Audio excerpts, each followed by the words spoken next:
everybody, and welcome to the CCA League. It is week 3, and we have a fantastic Division 1 matchup for you with Penn State, PSU Blue, taking on Case Western, that's CWRU Splatoon. I am DRF, joined by my co-commentator today, Vapor. Good morning, gamers. I totally woke up for this, except I didn't find out until like 3 hours ago that we needed people, so I'm here now. Oh, hello, good morning, everyone. Oh, man. Yeah. Well, we have a loaded set here. We are going, I believe, hopefully to play all 7, and we are going to get things started off this week. With game number 1, that's going to be Clam Blitz on Mako Mart. Ooh, we all love some Clam Blitz on Mako Mart, unless we don't. Oh. Unless we don't, indeed.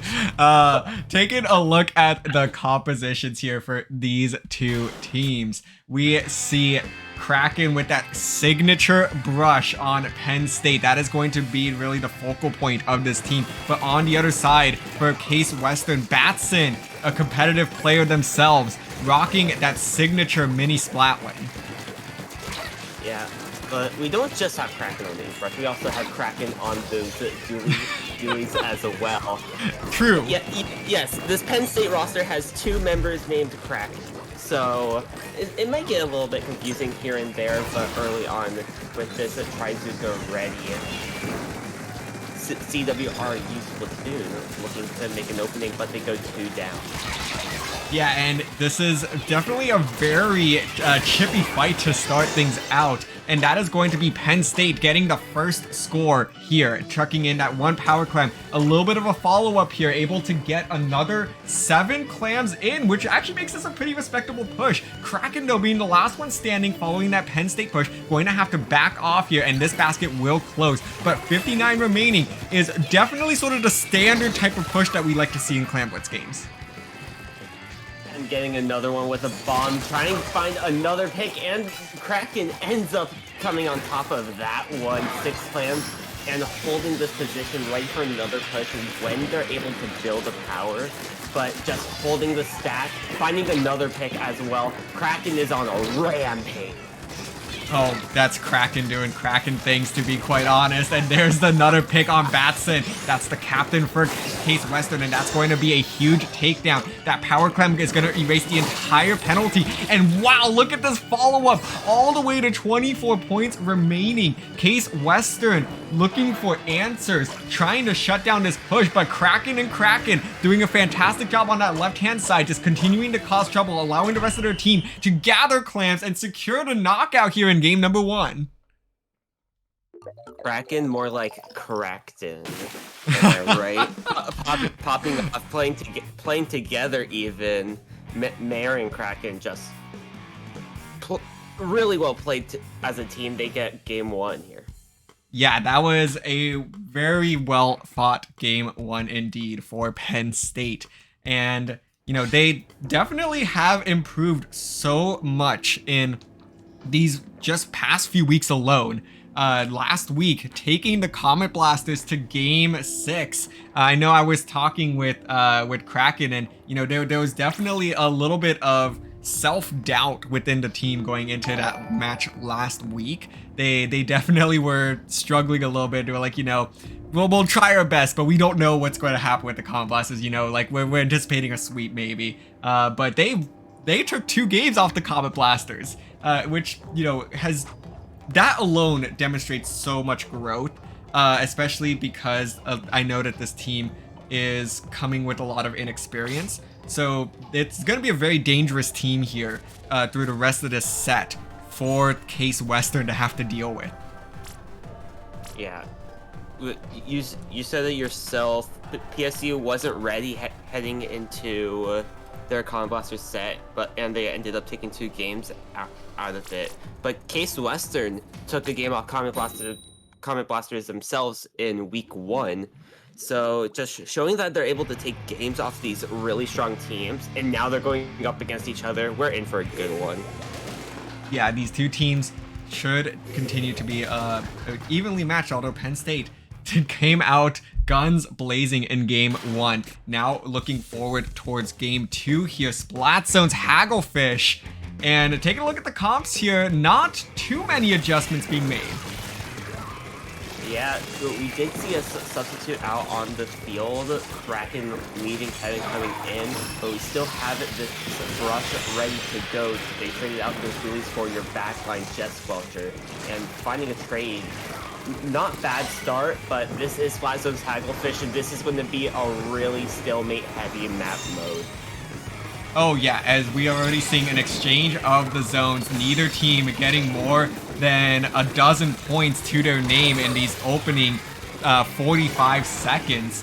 And alas, it is going to be Case Western that is able to take the lead there, but not for long. That's going to be 2 down, and Penn State taking control of this zone. Another 2 down. That was the 2 remaining from Case Western. Penn State now having Case Western stagger with 2 members each. And this is going to allow them to get a very notable push here. And finding a pick on the heavy with the bomb, that really we can see aggressiveness and suppression that Case Western can apply to Penn State, but just the amount of paint output, the brush, the aggression from the shot, and the dualies, even having an inkjack as an inkbat as an option to push in or play defensive is really dangerous to go up against. It really is, and there we go. Case Western able to finally get back control of this zone, making this match far more competitive. They do look a little more comfortable themselves as opposed to that first game, but it's still Penn State who is in the driver's seat here. Specials just not doing a whole lot for Case Western at this time, but they do have the numbers advantage now to work with, and that Crab Tank should help them flip this zone back in their favor. And if they can get through this penalty, just looking at how often this zone is exchanging, they're only able to get a couple points at a time, but that penalty is so small for them right now that if they are able to find 1 or 2 picks, they should be able to ride this out and close that gap significantly. And they find the pick on the dualies and the brush as well on that right side. Really good play by the mini, and very aggressive as well. They find another jet going down, delayed wipeout here, and it's only the brush out of spawn, just getting bombarded with bombs, forced to play for life. That's going to be a lead flip for Case Western. Hey, what did I tell you there, Vapor? This is exactly what Case Western needed. They got the 1, they got the 2 picks, and now look at them go. Closing in 25 points remaining until a knockout, and it's Penn State who is suddenly scrambling to get back control of this zone. They only have 10 ticks to go, but they are down a member. Make that 2. They are able to neutralize the zone. It's going to be obscured. It's going to try to single-handedly get the zone, but it's not going to be any good. The wipeout and the knockout for Case Western as they respond in game 2. That Crab Tank. Really good inkback by Kevin there, trying to move in and counter the Crab Tank, but really well played by that Splash player. They threw all of their shots at that Crab Tank and was able to get around it before the inkvac was able to shoot out. So they got to pick on the inkvac, so there was no inkvac shot in retaliation. So there's no additional paint on the field. Plus they found 2 more on that. That's 3 down, leaving the last one on zone alone, and everyone just collapsed on them. Yeah, very well put there. You know, it really just fell apart for Penn State. They had so much going for them. They were riding that game 1 momentum. There was a high at the beginning of game 2 there, where Penn State really, you could tell they were starting to feel a little bit invincible almost. But it all came crashing down. Case Western finally found their window of opportunity, being able to get that crucial pick on Brush Kraken before the rest of the pieces fell in place. So now it's going to be Penn State that's looking to pick up these pieces after that just really falling apart there. In game number 3, Tower Control Wahoo World, and I know there are definitely some opinions out there on this one. Don't ask me about my opinion here, but I will say a fact. We are going to have another substitute on the field, Obscure from Penn State going out, Kraken coming right back in. So a little bit more aggression, and if they bring back the dualies, there's another crab tank option for you if you're on the side of Penn State to just hold that tower in place.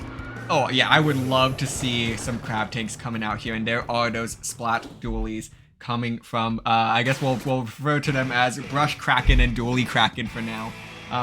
And taking a look here, a couple of other adjustments as well. Sophie going to those VDS, but it's looking like the double splatter shot as well for Case Western. Yeah, and with Inkzuka being as strong as it is, it can be very scary to go up against. So this whale from this ink brush is going to be really huge, as well as those bombs finding a really good pick onto Bastion, allowing them to open up for a push, and finding another Sir Sam going down, another going down, but 2 down on the side of each side at this moment. Yeah, 2v2, and this tower is going to go back to neutral as both of these teams try to recoup their losses and get ready for another push. Kraken doing an excellent job here of just snaking back and forth, buying some time to get a couple of picks there, and that's going to be a double for Kraken, looking to get a couple more here as well. But it's Case Western that's doing an excellent job here of maintaining the life of the remaining 2 members, able to build those numbers back up, and here comes the crab tank as well. This is going to be the first checkpoint falling in favor of Penn State, and they are well on their way to the second, but are looking at a slight numbers disadvantage. And a trade there, Brush going down for the mini. But those are the 2 best players on this stage statistically. So can the other members hold up or even play neutral enough to allow their teammates to get right back in to hold the aggression or get back and counter push? That is going to be the question we're hoping to answer here. And now with this tower back to neutral, both teams at full strength once again. Both teams now looking to play this a little bit cautiously once again, build up those specials, use them as effectively as possible to open up that window. With Case Western now having 2 specials online, it's going to be Kraken that actually pops out this killer whale. Sorry, not Kraken. I believe that was Sophie. My apologies. That's going to be a wipeout on the side of Case Western. And now Penn State is moving up and ready to gear up for that second checkpoint. Oh, what good positioning by Kraken on that right side. Just clear out everything over there. Inkvac ready in the hands of Kevin. Kevin jumps out, Sophie jumps in. But oh no, 4 members of Case Western right there with another jump. Oh no! Oh, that Penn State is definitely regretting those jumps, but no, it's Batson that's going to miss the jump onto the tower. So this is going to be just a full-on reset. Case Western hoping to get on this tower now and add some more points. They've only been able to push this to 94 remaining, so it's going to be very easy for them to score a few more points, and that's going to be 2 down on the side of Penn State. Now this is Case Western's opportunity to entirely flip the script, make that a 3 down. Kraken is the last one with the Rush. Where is he though? That is the question they're trying to answer, and it looks like Rush Kraken is playing from behind. Hey, as a skirmisher, what would you expect elsewise? You know, brush behind you. You have to fight your front as well. There's two down on the side, Case Western, and there's a brush in top mid. You can't really move much there, Twiz. Oh, wow. And I don't know how Penn State got out of that one. Kraken's pressure from behind, even though he wasn't really securing a whole lot of picks there, was just enough to force Case Western into a few unfavorable situations. And they were able to stop that push entirely. We have a minute and 15 to play, and this is a relatively low-scoring tower game. Yeah, just past that first checkpoint for both these teams. Yeah, they dropped down, but elsewise there's not much score on each side. We still have a minute left in this game, and this shot on tower ends up going down, 1 down on each side. Make that 2, 3 down on the side of Penn State. It is only Kevin, and they get picked off by Batson. And man, Penn State's not looking really good right now. And the Dooley's going down as well. That's going to be a lead flip. Another going down to that Zuka. Going down to the bomb, but there's still 30 seconds left, and the points are going down. This is just a huge push now from Case Western. They are going to be able to get the stop here. This should be a wipe. There it is. So Penn State now, 20 seconds to play, and they will get overtime. They now have to take this basically halfway across the map now, as they are really out of time here, and their life is going to be so precious. They do get 2 down on the side of Case Western, so this could be an overtime victory here if they continue to play their cards right. But take a look here. Kraken going to try to get a stop there, but it's not going to be any good. Oh, no. And now they're going to be diving onto the tower, and there it is! A clutch stop by the splatter shot. Wow, Case Western holds on. Yeah, from the flat area too. Kraken tried getting up there and shutting that down, but unable to win that 1v1 fight. They ended up going down. The person on tower was very vulnerable, unable to find the pick there. Really good play by the splatter shot to have the quick mindset to make that play and shut it down early. But man, that must be heartbreaking if you're on the side of Penn State.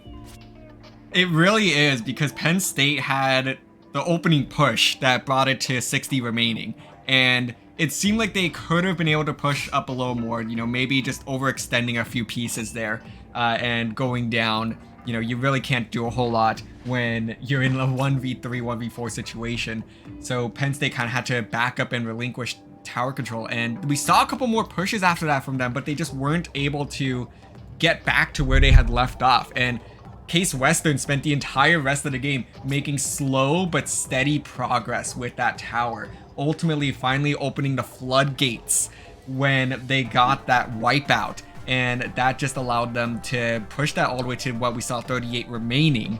And Penn State just not able to get it done in overtime. You know, going towards that after that first checkpoint, from first to second checkpoint, is so difficult, because someone can just get behind you, drop on a tower, it's over, and that's exactly what happened.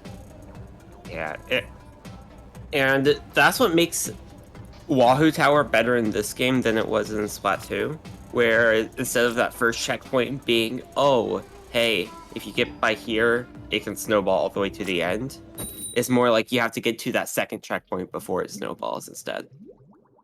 Oh, absolutely. And very quickly, though, we are going to be transitioning over to game number 4. Case Western up 2-1 against Penn State. A crucial game for PSU Blue to get Eeltail Alley Rainmaker. Taking a look at these comps paper, what are you noticing? Hey, those double dualies are back, but switching off that Jet Squelcher to that Splat Charger for Kevin on a really narrow map. I am really interested to see how this High Point Bridge is going to take in account really good early pick by Kevin here. Yeah, that Charger can be so effective, but you know, if the pace starts to pick up a little bit, it can be difficult for that Charger to stay effective. But Kevin now going to try to stop this Rainmaker's early push, but it's not going to be any good as they get picked off themselves, and this is going to be the first checkpoint falling in favor of Case Western, and it looks like the numbers are going to continue to be a slight problem for Penn State, as this Rainmaker barrier is going to get popped, and not a whole lot standing between Case Western and a push right now. Cloud slightly getting in the way there. Batson finding a few good picks as well. Julie's on that top left, but really smart play, taking it far right. A few more additional points, all the way out to 22. The Zuka trying to find the pick as well. One down on each side. But man, this is not in the favor of Penn State. And the Case Western just taking the momentum they had from that last tower control push and continuing it here in this game. Yeah, you know, I think that's a good point there, actually. That Case Western, whenever they do have the momentum, it just works so well for them. And I don't know how the heck Kraken even survived that bubble pop, but they did nonetheless. And now Case Western with so much paint control in mid, trying to build up another push here. You know, it doesn't look like they're too eager to make anything happen. They just want to maintain map control and wait for Penn State to make some mistakes so they can play into that. Oh, really good double by Kraken there, but with both members up top, you need to find a way to clear those out.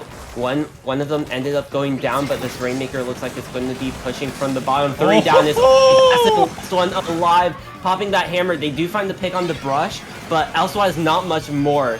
The Rainmaker does land on that checkpoint, but there's still a huge way to push that Rainmaker to take that lead. Yeah, and that's exactly what Penn State needed at this stage. At least get themselves to the checkpoint and give themselves a chance in the second half of this game. And this should open things up for them in the latter half now. But they're going to have to, once again, work their way up to this Rainmaker. This should be a full-on reset, despite Penn State's best efforts to push back against Case Western. Case Western's fortified defense there. Too much to handle for the moment. And the suppression from the Charger is going to be the biggest thing right now in neutral. Having the brush go around the backside, as we see, they're really good pick. But the suppression from the Charger, if you have the Charger on top in neutral, and so and go around that backside like we saw, everything can snowball right downhill. No! Penn State just short of the lead. Oh my goodness. What a heartbreaking push there for Penn State. They were so close to capturing the lead here, but it's not going to be any good, as that's another wipeout for Penn State. Case Western going to pick up this Rainmaker and charge forward, trying to tack on more points because they know their lead is not safe anymore. Yeah, definitely if you're on the side of Case Western, you have to know you're not safe. After seeing a push like that, everything can snowball, and this crab tank is going to be the start to that. Finding one, but you need to find more than just one pick. Here comes this whale to zone a few members out. Rainmaker pop finding the heavy, and based off how Penn State's playing, they're a heavy momentum-based team. So if you give them any space, they're going to take it right back and snowball with it. But so far, Case Western has just been getting really good positions and really good picks and staggering out the members of Penn State. But you can't do that when there's someone behind you. Kraken finding one, Kraken finding two. That is 3 members down, but the Rainmaker is going to read that. Unfortunately, that's going to slow down their push. Yeah, that's going to be really difficult now for Penn State, because with 15 seconds to go, that Rainmaker just unfortunately timed there. They're going to have to play this as smart as possible, but it looks like they're going to try to force it instead, and you just can't do that if you're Penn State. And Kraken going to try to make one last hero play, but it's not going to be any good. The wipeout will do it, and Case Western takes a 3-1 lead.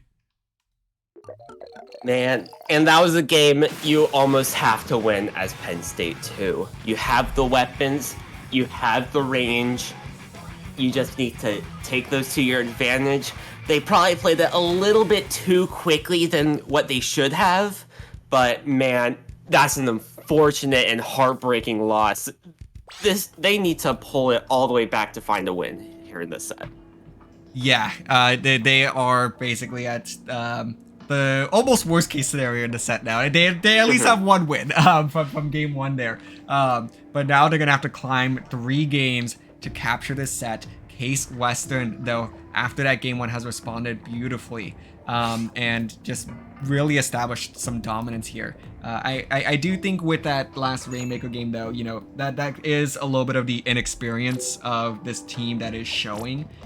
Kraken doing an excellent job captaining this team, but it's definitely a tricky situation there where you need to try and make the calls, and your team might not be familiar with being in that situation either. You had to just dial it back a little bit, play very patient. You were still probably about 10 to 15 points away from getting the lead from where they lost that Rainmaker, so you just need to play it slow, make sure you get the picks, and you have to trust your teammates. I think that really is what it comes down to.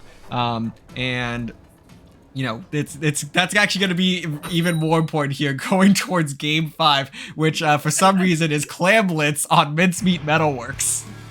Yo, don't we all love Clam Blitz on Mincemeat? I think it's underrated. Like, a lot of people hate on it, but it is underrated. And I get that there's issues with this map mode in the competitive community, but let's give it a fair chance and take a look at these comps here. It looks like everything's the same. Yeah, nothing's changed. They go with what they're comfortable with. What can go wrong at this point, other than a brush trying to come right up in front of you if you're on the side of Case Western. But early Whale try to zone out the members of Case Western. Here comes the Hammer, unable to find a pick there, but Batson getting themselves into an unfortunate situation, but ends up surviving that. Yeah, and man, this is gonna be such a bizarre game here because both of these teams have had struggles making significant pushes, you know, in tower control and I guess namely tower control so far. But now with Clam Blitz on Mincemeat, this is going to be a very scrappy 5-minute game, and it could just come down to a single push. Yeah, this is going to be really stalemate heavy, or it's going to come down to this Crab Tank or the Inkzukas. And with the Crab Tank finding one, almost finding another, that's 2 down, make that 3 down. I told you, it's going to be the Crab Tank that's going to be the make or break for Penn State right now in this game. Yeah, that Crab Tank is so effective in just reaching across various gaps, and they're going to try to get the first score in, but no, it's going to be just shy, and a second Power Clam will fall as well. So Penn State coming up empty on this push to following the 3 down, and now they're going to have to go ahead and reel it back and reestablish some map control. The Zukas, the Hammer, they can all zone out and they can all be aggressive. But the Crab Tank, with the range and zoning, is going to be the make or break for Penn State, and they have to play around that Crab Tank in this game. Very neutral. 3 minutes still left in this game. They have the time on each side. Power Clam is ready for Penn State, but they need to find a way to find these picks. Crab Tank was popped, but here comes the Hammer, unfortunately missing 1 down on each side. Make that 2 down on the side of Western, and man, Penn State, they find these picks, but they're not finding them in sync with each other, so they can't really make a hard push. Yeah, and you know, it's really difficult because like you said, they need to follow up on these picks, but the Clams just aren't in the right position to do so. But look at this Inkback. This Inkback very well could be a major difference maker, but I feel like that might have just been launched in the wrong direction. You should have directed that a little more towards that Clam basket to open up the push, but maybe they're hoping that Kraken on the brush there can make a flank from the right side and open up a jump in, but that's just not going to be the case at this point, as Case Western back in full strength, full numbers on their team. But the one thing that you know you can notice here as well is the range that Penn State has Case Western playing from so far back. I'm not even sure if they've left their basket in about 3 minutes. Yeah, outside of those initial wipes, Case Western hasn't really moved much, and it's going to be this brush to close in the space. They need to rely on the brush, rely on the Crab Tank, and with 3 Power Clams ready, they're probably going to rely on the flank here. Here comes that Killer Whale trying to open things up from the side, but unfortunately Jet goes down. 2 down on the side. Case Western, though, is only the Crab Tank left alive on Penn State on the other side. That's a complete wipeout, and Case Western finally moves off their plat, but how much further can they get? Finding another pick onto that Jet Squelcher is Kevin. And man, having a ball finally ready, Hammer ready, this can go downhill if Penn State can't close this out. But Penn State is actually responding very quickly. They just will not let Case Western get anywhere near their basket. And at this pace, this could go 8 minutes, and we could just have nothing being scored here in the end.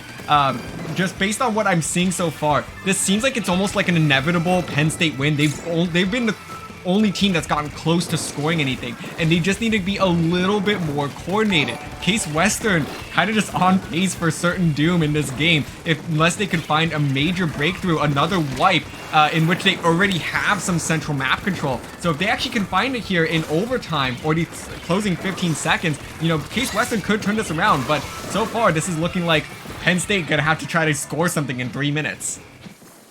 Do we have a rule where if we don't have a team score, what happens? We'll have to end up replaying it, because I know that with Splatoon that the overtime rules are complicated. And you know, it's something about power clamps, and then randomization comes into play. So we'll ultimately replay this if at the end of this overtime timer, nothing is still scored. So we'll just have to continue to keep an eye out here as both of these teams are trying to get control of mid, trying to preserve their life, playing it smart. And there's the first pick on Batson. This could be the opportunity now for Penn State to start moving up as this crab tank walks its way across the gate. The power clan being thrown up onto the platform. And there's the dualies coming in for the first kill. A huge pick, a nice second pick as well. But can they follow it up? No, that's going to be 3 down on the side of Penn State. And this push is not going anywhere for them. Batson going to get shut down now. And we are back to a neutral game in overtime. Oh my god, we are almost hitting that halfway mark in overtime, and this is why Mincemeat Clan Blitz is amazing. It's so neutral, anything can happen, it's ultra team-based even, and it's just working together as a team to find that wipe, and that one wipe can snowball into those pushes, and we have not seen one of those yet. Ace Western with 3 specials online, 4 including this Ingsuka that's currently active, able to find 1 pick, but not able to find anything else beyond that. If Case Western can convert these specials into 1 or 2 picks, this could be the floodgates once again opening, and they can get that one and only power clan that is needed to win this game. But that's not going to be the case as they now get pushed back themselves. They have so many clans to their name, but nothing is going their way as Kraken is going to be going down on the brush, trying to open up a path for Penn State to come in with a jump. It looks like at this point, brute force is the strategy for either of these teams. Case Western nowhere near the basket, continuing to play such stable defense, and at this point, they might just hold on and go for a replay. Man, I wouldn't doubt it if Case Western just tries to play like that. They get outranged heavily, and they are barely hitting their specials again. If they can find a wipe with these specials, then they can go for a win here. But they just don't have the chance. We have Kraken here sharking, trying to stop anything from this right side. Overtime timer is running low. 2 down on the side of Case Western. Kraken has his power. 3 powers on the side of Penn State. They're going for it. They don't want a replay. Kraken just misses the score. And Penn State trying to follow up, but they can't get anything off it. Around the back door is the heavy, trying to go in for a flake, unable to find that. Overtime timer is running very low now, and it is probably going to close out unless this power clan can score from the front. From the side, Batson unable to get that, and we are going to a replay here. Oh my goodness. 8 minutes of Clam Blitz going absolutely nowhere. Case Western at the 7th minute finally able to get a push off there, but just was not did not have enough time or the pieces to do that. So we'll have to take just a moment here to come to a conclusion for what is ultimately the ruling, because I know this has been an ongoing issue with this particularly Clam Blitz on Mincemeat. So we'll take just a moment, get things sorted out, and we'll have a conclusion in just a moment. Yeah, but while we're here, let's go over the quick overtime rules for Clam Blitz. The main thing they focus on is score, but if there is no score in overtime Clam Blitz after the whole time, they go based off the number of power clams that have been created. And because Penn State had the most power clams in the game, they were shown as the winners on screen. We're trying to figure out anything past that. But if the teams had the equal number of power clams, it would give the win to the alpha team, which in this case would be Case Western. So let's figure out what the ruling is here in this case. But man, that was exciting. Oh, it certainly is, and we're currently in communication with both teams to get this sorted out. So we're actively trying to figure this one out. But that I don't know, that was absolutely insane. Let's see. They're proposing an interesting question here of whether to replay the match now or move on. That's a good question that we actually have not considered. You know, that if I would say if both teams are in agreement to move on, we could. But let's see what they have to say actually. Yeah. Let's see. Let's see here. But either way, good games on both sides. And again, the main thing that opened up the pushes for Penn State was that crab tank. The crab tank killer whale combination to open up the defense and to separate the members of Case Western was the main thing was their main source to open up any push. Oh man, yeah, and so it's gonna be interesting because I will give them the option as one of the head TOs for the league. So switching hats here from commentator to TO. So given that this is an 8-minute game every time someone does not ultimately end up scoring, I'm gonna go ahead and make the call to allow these teams to discuss if they want to just replay this match. If both teams agree, then we will go ahead and move this game to game 7 if they think that this will end up being settled, you know, beforehand. I mean, I guess Penn State doesn't really have a whole lot of luxury here, but because they're gonna have to ultimately wish that they will replay this map if they do move this to game 7, but they can move on if both teams ultimately agree. And if we go with the move on option, who would get the win for that? Okay, Would it be... so we actually have a ruling here. So Case Western will actually secede this game, and because Penn State did make more power clams, so instead of replaying and I suppose torturing themselves again, Penn State on power clams will win game 5. Man, it will always come down to that power clam count at the end of the game. it certainly does with mincemeat. You know, that's honestly, I guess that's a viable strategy as well, is just work on developing power clams. Just build power clams and chuck them if you have to, if you think it's gonna go all the way. So I'll go over the clamless overtime rules once again. So well, we all know the regular overtime rules. If the losing team has a power clam at the ready, once the clock hits 0, they get about 20 seconds of overtime. But if no team has scored at all, the rule after the 8 minutes of play, the ruling in game goes by the number of power clams that have been created by the teams, or the alpha team if the power clams are tied.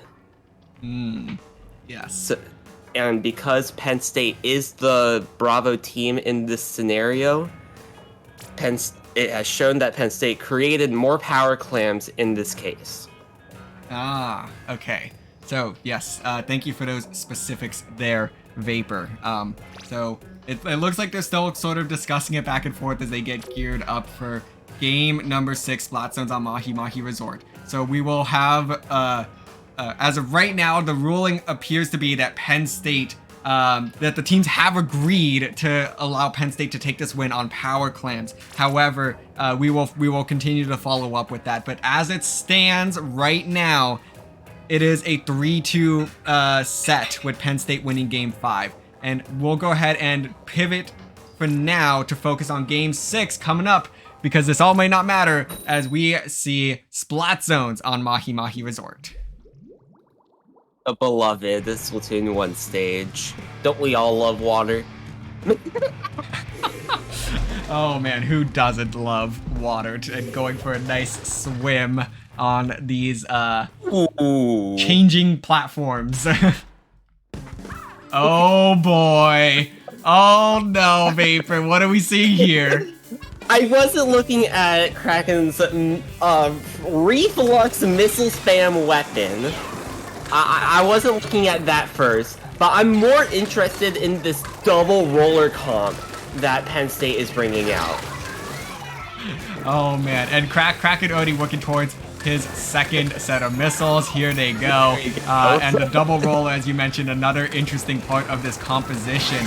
This is something that Penn State was talking about recently, saying that this was a very niche comp that they had developed specifically for Mahi zones this week. And it's going to be really interesting to see if this is going to make a difference for them, as it looks like so far as they grab the lead that it is. Yeah.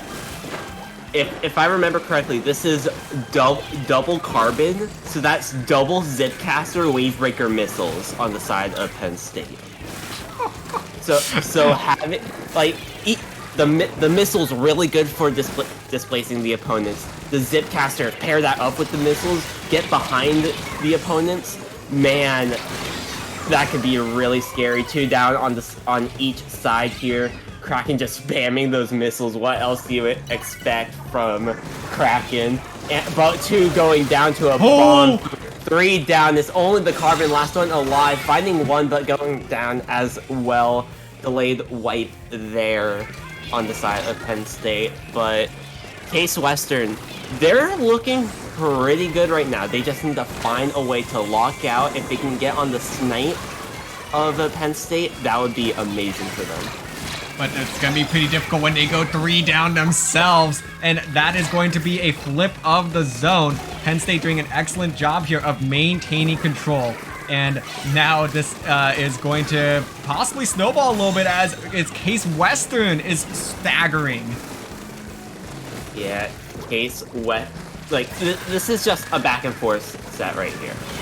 You have these dualies trying to rotate around this right side, find the pick, but there's a bomb right there, unfortunately, from Bastion. Actually an Ultra Stamp, but either way, it is going back and forth. I wouldn't be surprised if we just see penalty after penalty be applied. Kraken ends up going down in that Zipcaster, but Case Western, they're looking pretty good. They just need to find a way to lock this out. Finding a pick on Obscure as well. Hammer ready. And we just see missiles, specials, zones going to flip right back and forth every like 15 seconds. Oh man, yes, that is the case here, as Batson somehow continues to stay alive, finding another double there on the 2 rollers, possibly getting the triple with the Ultra Stamp. Not going to be any good there. So now this is just, oh my goodness, back and forth once again. Penn State starting to pick up the pace a little bit, possibly getting a little bit antsy as the penalty is about to finish for Case Western, and they do not want to lose this lead. Missiles, reflux, what else do you want that could easily repaint that zone? Like, other than a mini splatling right after missiles and finding a pick onto the opposing reflux, of course, but oh my goodness, back and forth yet again, and that's going to be 3 down on the side of Penn State. Make that a delayed wipe, but Penn State, with this last minute, is just doing everything they can to delay Case Western overtaking the lead. They're going to have one more chance here to really solidify the cap of the zone, because they're about to lose the lead, and that is going to be disastrous if that's the case. But look at this, the triple for Batson, and that's going to be the lead. It's going to be Sophie, the last one standing. Kraken is down as well. There's not going to be enough paint to paint over this zone. It's a last-ditch effort from Penn State, and Case Western will hold on and win the set in 6 games. Man, unfortunate, but at the end, that's a really good play by Case Western. Case Western just paint the zone, paint for your life. What else can they do? They got wiped. They just have to run into you. A little bit aggressive on the side of Penn State. They didn't move in together as a team, unable to paint the zone all at once to apply a penalty. But it comes down to who is the smarter team at the end on how the game goes. Penn State might have just felt pressured to rush in for the zone and just go for kills, go for paint when you can.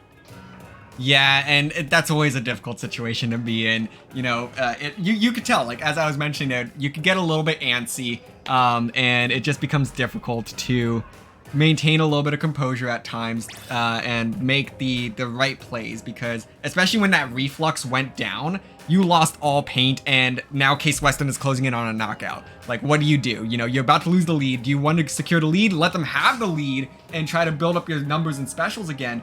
And, you know, it's a whole big confusing mess. And it just, Penn State just ultimately did not make, I think, the right call there. I think they tried to play a little bit too fast to save the lead. But it was inevitable with the direction of that game that Case Western would at least get it, and the focus should have been more on preventing the knockout. Yeah, and that was a really good call by Case Western. Play for the zone, play for the paint. If they drop into you, go for the pick. Really good play call by Case Western. But don't move anywhere. We're going to play all 7 as well. So yeah, and that's just one more game here for us. So we're gonna go ahead and do it in CCA fashion. Love the sportsmanship, and it's also great practice for both of these teams as they've demonstrated that they're pretty evenly matched. So might as well get this last one in here. Tower control on Museum de Alfonsino. This is an interesting map mode.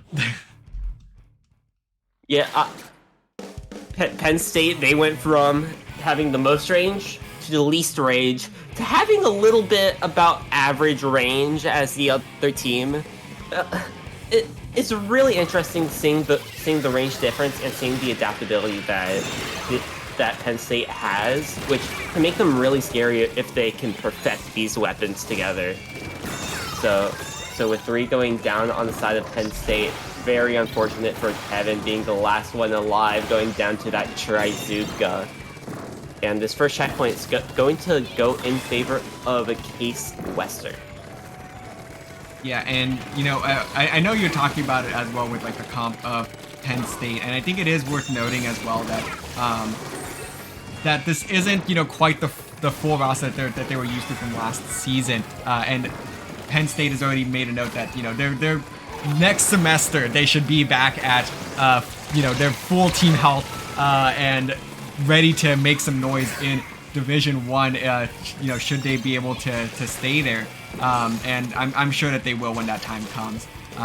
But for now though, Penn State continue to do an excellent job game to game, just continuing to hold their own every single time and improving with this current roster, as they did get that nice shutdown there with the tower push. This is going to be a complete reset for the tower, and Penn State looking to add some more points on the board.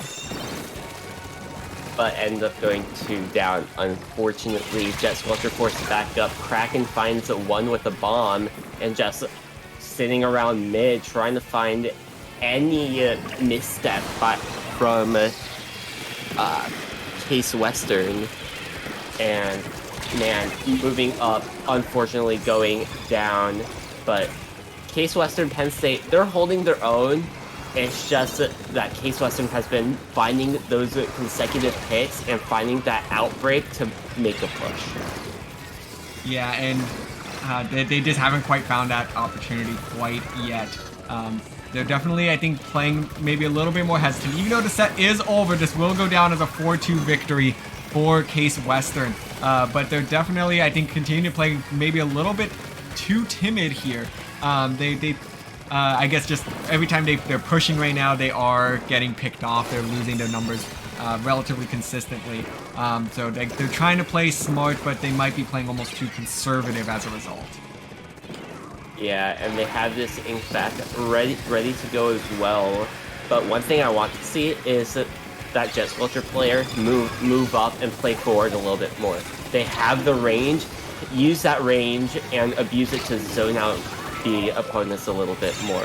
But working together as a team, as you see right now, for the side of Penn State, having this Trizuka as well, just pressuring this heavy, force them out of position, and find that first checkpoint. Finally, there's still just under 2 minutes left in this game, but 2 minutes to get to 21 is not a lot.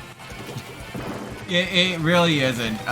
They at least need to get to that next checkpoint to, I think, give themselves the best chance here. But unfortunately, they go too down, they say that. But look at this. It's Kraken with the bomb and killer whale combo that's able to take down 2 members of Case Western. And they're looking to take out this last one for the delayed wipe. Kraken going to go around and try to surprise, but no, not going to be any good as they do get sandwiched there. And now the tower is going to start moving up, though, trying to push this as far as physically possible with the little numbers that they do have. This Inkback somehow surviving through most of it before getting finally shut down.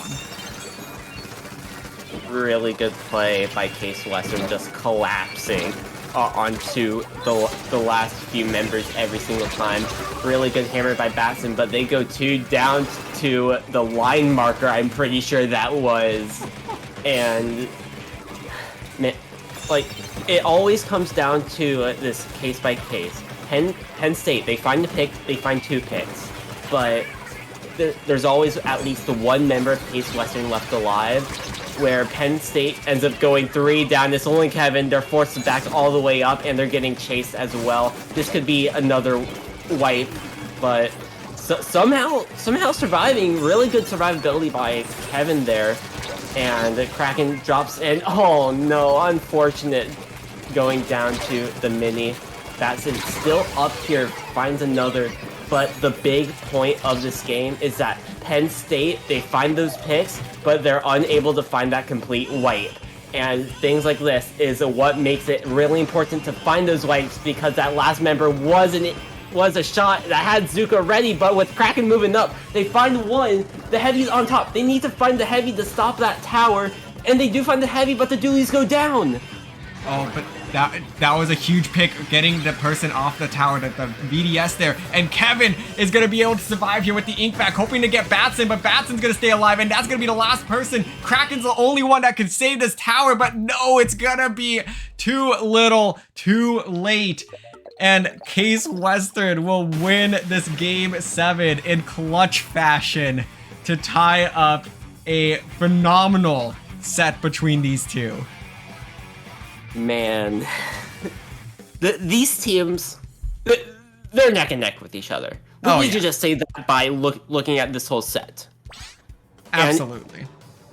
And the biggest thing between these teams is that Case Western was able to find the finish on the wipes. Mm-hmm. Penn State was just unable to finish those wipes, and when they did, they were able to take advantage, but how they played was very momentum based, where it was a struggle for them to keep up the same pace that they had at one point throughout the whole game.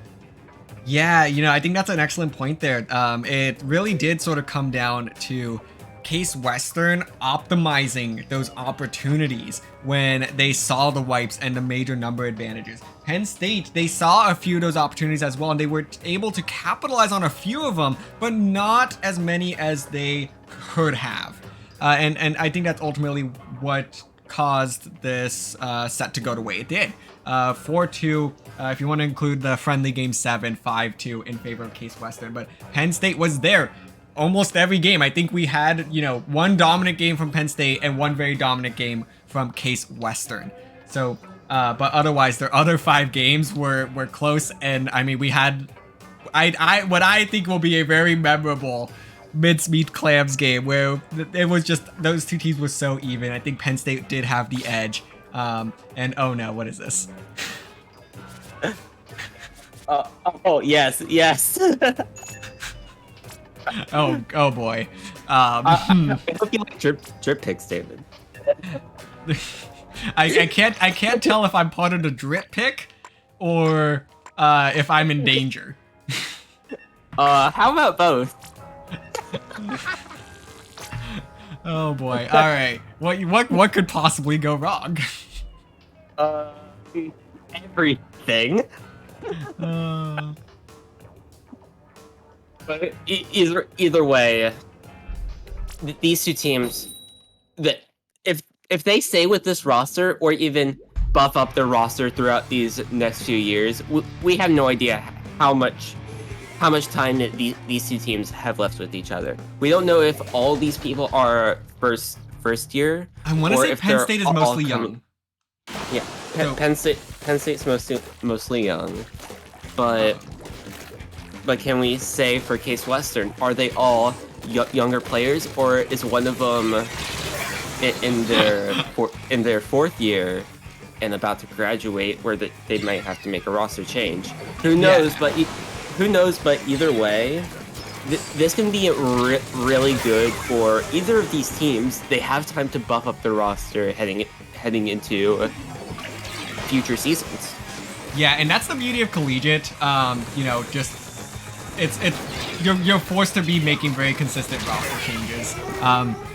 Every year is completely different. You know, UCSD has had to do that for the past several years. Purdue, following their graduation for ITAP for a majority of their members, they had to restructure. You know, they ultimately made the choice to separate themselves from the school entirely. And you know that's the call they made. And now they're looking at a whole new team at this season for CCA League. They're rocking a almost entirely new roster for their A team, and that's only going to last about a semester. Yeah. So who really knows? And what we do know for sure is that the option they chose was murder. Man, yeah. Penn State's current team right now is looking very, very strong in Division 1. So they'll. Man, so I'm also very just trying to stay alive in this game here. No. But yeah, no. Purdue's current team right now is very, very strong in Division 1. They are undefeated.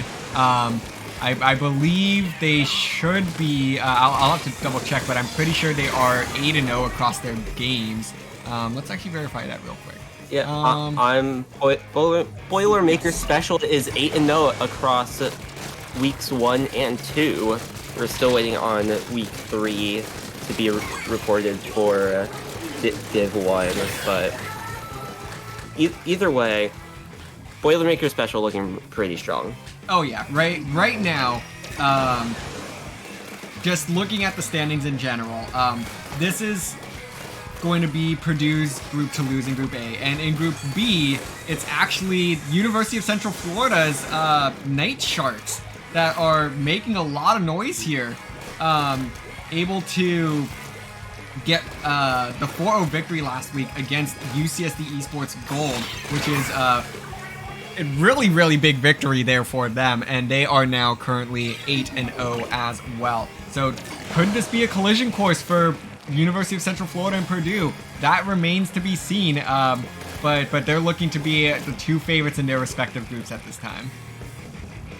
Yeah, so, but like, either way, really good by both these teams and by all these teams in Div A. They had the experience, it's just can they work together as a roster and show themselves throughout the season, which these teams have been doing pretty well so far. I wish that they would put me out of my misery here, but but you know what? This is also nice that we can sort of recap the match and talk a little bit about what's going on in the season as well. So, but yeah, this week though, I guess notably has been very heavy on reschedules as well. So we'll have to kind of see, because I know that Division 1 already has had a couple of matches that have needed to reschedule.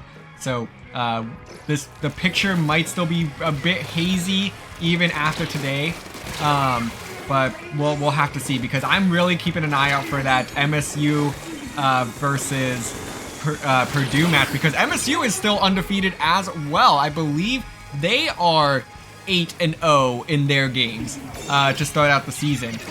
So Purdue, though, having it definitely with a little bit more history there, gonna be looking to be the early favorites in that matchup. But Michigan State really can never be counted out. They're such a strong team and are rapidly growing.